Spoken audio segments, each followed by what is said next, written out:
నారా లోకేష్ గారు అంటే ఎన్టీఆర్ మనవడని, చంద్రబాబు నాయుడు తనయుడని క్రేజా? అసలు నారా లోకేష్ అంటే ఎందుకంత యువతకి క్రేజ్? ఎందుకు మీకు ఆ నమ్మకం?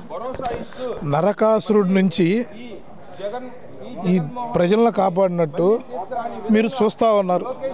2019 నుంచి 2024 దాకా ఒక నరకాసురుడు ఈ రాష్ట్రాన్ని పాలించాడు.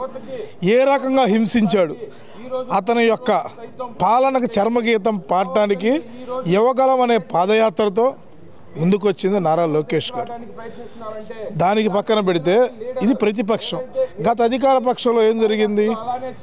ఏదైతే లోకేష్ గారు పంచాయతీరాజ్ శాఖ మంత్రి అయ్యారో ఈ రాష్ట్రంలో 1947 నుంచి 2014 దాకా జరిగిన అభివృద్ధి అంతకంటే ఏదైతే 1947 నుంచి 2014 దాకా గ్రామాల్లో జరిగిన అభివృద్ధి ఒక లెక్క, లోకేష్ గారు పంచాయతీరాజ్ శాఖ మంత్రి అయిన తర్వాత ఆ ఉన్న త్రీ ఇయర్స్ టర్మే ఉన్నారు మినిస్టర్గా, అది ఒక లెక్క. అంటే రాష్ట్రం పట్ల కానీ ఒక పల్లెల పట్ల కానీ అతనికి ఉన్న ప్రేమ, అతను విజనరీ.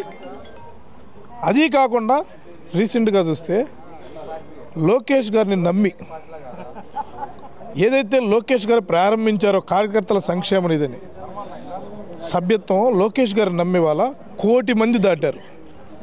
దీనికి మనం లోకేష్ గారిని మీరు అడిగినట్టు అన్న స్వర్గీయ నందమూరి తారక రామారావు గారు మనవడుగా గుర్తించాలా, చంద్రబాబు నాయుడు కొడుకుగా గుర్తించాలా, లేదా మా అందరికి అన్నగా గుర్తించాలో మీరే తెలియజేయాలి. యువతకి మీకు ఉద్యోగం సంబంధించి హామీలు కానీ ఇప్పటికి మీకు లోకేష్ గారు చేస్తారని నమ్మకం మీ యువతకి మీరు హామీ ఇవ్వగలరా? 100కు 100%, 100కు 1000% మేము హామీ ఇవ్వగలం. ఎందుకంటే తన పుట్టినరోజు సైతం చూస్తూ ఉన్న గతంలో నాయకులు పుట్టినరోజులు అంటే హడావుడిగా డాబ్సారీగా జరుపుకుంటున్న ఈ రోజుల్లో తన పుట్టినరోజును సైతం వదులుకొని యువతకి ఉద్యోగ అవకాశాల కోసం యువత భవిష్యత్తు బాగుండాలని ఇలా దావుస్ వెళ్ళి అక్కడ కంపెనీలతో మాట్లాడటం అందరం చూస్తున్న పరిస్థితేగా. దీన్ని బట్టి మనందరం హామీ ఇవ్వచ్చు కదా. ఓకే, అంటే రాబోయే యువతకు మాత్రం మార్గదర్శకులు నారా లోకేష్ గారే. దానికి 1000%, 10,000% యువత అందరికీ ఒక పెద్దన్నగా, మా అందరికీ ఒక పెద్దన్నగా, ఒక పెద్ద దిక్సూచిగా. గతంలో అనేవాళ్ళు వాళ్ళ మార్గంలో నడవాలి, వీళ్ళ మార్గంలో నడవాలి అని. మేమందరం ఏమంటున్నామంటే లోకేష్ అన్న మార్గంలో నడవాలని చెప్పి రానున్న రోజుల్లో యువత అందరూ తెలియజేస్తారని చెప్పి తెలియజేస్తూ ఉన్నాం.